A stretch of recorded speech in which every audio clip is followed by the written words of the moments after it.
Tata Motors आज की date में इंडिया के बिगेस्ट ऑटोमोटिव मैन्युफैक्चरर्स में से एक है। At the same time India दुनिया के सबसे बड़े टू व्हीलर मार्केट के नाम से जाना जाता है, जहां पर हर साल 3.5 करोड़ से ज्यादा बाइक्स और दूसरी टू व्हीलर्स बिकती है। इसके बावजूद अपने अनलिमिटेड रिसोर्स के साथ में भी टाटा ने आज तक टू व्हीलर मार्केट में एंटर करने की कोशिश क्यों नहीं की, और क्यों टाटा कोई भी टू व्हीलर्स बनाता नहीं है, इसी के बारे में आज हम जानेंगे।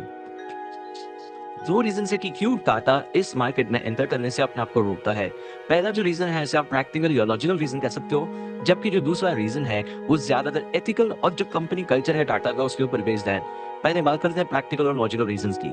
टाटा ने पहले उनकी हिस्ट्री में कुछ बड़े बड़े फेलियर देखे हैं रिस्की और कॉम्पिटिटिव इंडस्ट्रीज में एंटर करते समय। लेट 1990s और अर्ली 2000s में जब टाटा पैसेंजर व्हीकल में एंटर करना चाहता था, तब उन्होंने ठीक से मार्केट रिसर्च नहीं की। टाटा पहले जो है सिर्फ कमर्शियल व्हीकल्स पर ध्यान दिया करता था, लेकिन जब पैसेंजर व्हीकल्स के अंदर आने की बात हुई तो उनकी जो पहली इंडिका के मॉडल्स थे वो सक्सेसफुल नहीं हो पाए। दी हैचबैक काफी बुरी तरीके से फेल हुई अपने इनिशियल मॉडल्स में, जिसकी वजह से टाटा को काफी भारी भरकम नुकसान उठाने पड़े। इस फेलियर के बाद में टाटा को एक चीज समझ में आ गई कि ऐसे मार्केट में उन्हें एंट्री करने से पहले बहुत बार सोचना चाहिए, जो काफी कॉम्पिटिटिव हो, रिस्की हो, वेल एस्टेब्लिश्ड प्लेयर्स उस मार्केट के अंदर पहले से हो, और उसके लिए डीप मार्केट एनालिसिस किए बिना उस मार्केट में एंटर नहीं करना चाहिए। इसके बाद में जो दूसरा लेसन टाटा को मिला वो था टाटा नैनो प्रोजेक्ट के दौरान। अगर आप लोग थोड़ा भी जानते हो कि टाटा नैनो प्रोजेक्ट के दौरान क्या हुआ था, तो टाटा का one of the biggest failures ही रहा है उनकी पूरी के पूरी कंपनी की हिस्ट्री में, जो काफी पुरानी है। टाटा नैनो के मैन्युफैक्चरिंग के लिए बंगाल से लेकर गुजरात तक उन्हें पूरी की पूरी एक मेगा फैक्ट्री शिफ्ट करनी पड़ी थी, जिस समय पर उन्हें काफी नुकसान हुआ था। टाटा नैनो को रिप्रेजेंट करते समय, मार्केट करते समय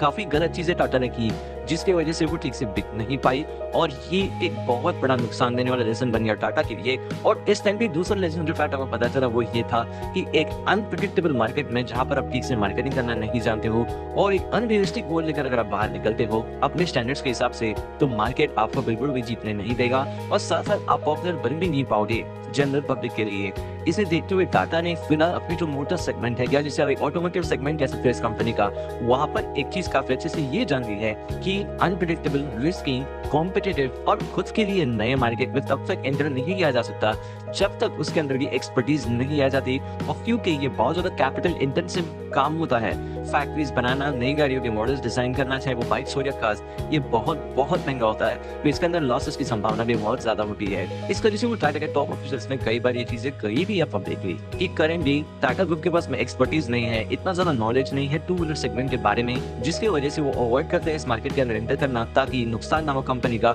और इनडायरेक्टली शेयर होल्डर्स का भी नुकसान ना हो। अब बात करते हैं सेकंड रीजन के, जो इस फर्स्ट रीजन से भी ज्यादा पावरफुल है, वो है टाटा ग्रुप के एथिकल और मॉरल रीजंस की क्यों वो टू व्हीलर्स नहीं बनाते। इसके बाद फिर से एक बार टाटा नैनो के पीछे की स्टोरी बाहर आती है, जहाँ पर एक बार मिस्टर रतन टाटा बारिश के समय में अपने कार से ट्रैवल कर रहे थे, और उसी समय पर उनके गाड़ी के पास में से एक फैमिली, जिसके अंदर 4 लोग थे, एक ही टू व्हीलर पर बैठकर ट्रैवल कर रहे थे, जो काफी ज्यादा डेंजरस था, और आगे जाकर वो स्लिप हुए, उनका एक्सीडेंट भी हुआ, और काफी छोटे वहां पर उस फैमिली के मेंबर्स को आई। इस वजह से mister Ratan Tata two wheelers को बिल्कुल भी सेफ मोड ऑफ ट्रांसपोर्टेशन नहीं मानते, जो कि स्टैटिस्टिक्स में भी बताता है। इंडिया में जितने भी रोड एक्सीडेंट्स होते हैं उनके अंदर 80% टू व्हीलर्स इंक्लूडेड होती है, और जो फैटेलिटीज होती है, जो मौतें होती है हमारे यहाँ पर रोड एक्सीडेंट्स में, उनमें 85 to 90% जो डेथ्स होती है वो टू व्हीलर से ट्रैवल करने वाले लोगों की ही होती है। साथ साथ कुछ स्पेसिफिक सिनेरियोज की हम बात करें, जहाँ पर स्पीड, टाइप ऑफ रोड वगैरह कंडीशंस लिया जाए, तो इम्पॉसिबल माना जाता है टू व्हीलर्स पर सर्वाइव करने के लिए। इसकी वजह से टू व्हीलर्स ना सिर्फ टाटा ग्रुप के नजरों में, लेकिन स्टैटिस्टिकली भी एक बहुत ही ज्यादा अनसेफ मोड ऑफ ट्रैवलिंग है, और इसे और ज्यादा खतरनाक बनाता है इंडिया की रोड कंडीशंस और ड्राइविंग हैबिट्स। इसी की वजह से मिस्टर रतन टाटा खुद टू व्हीलर्स के काइंड ऑफ खिलाफ है,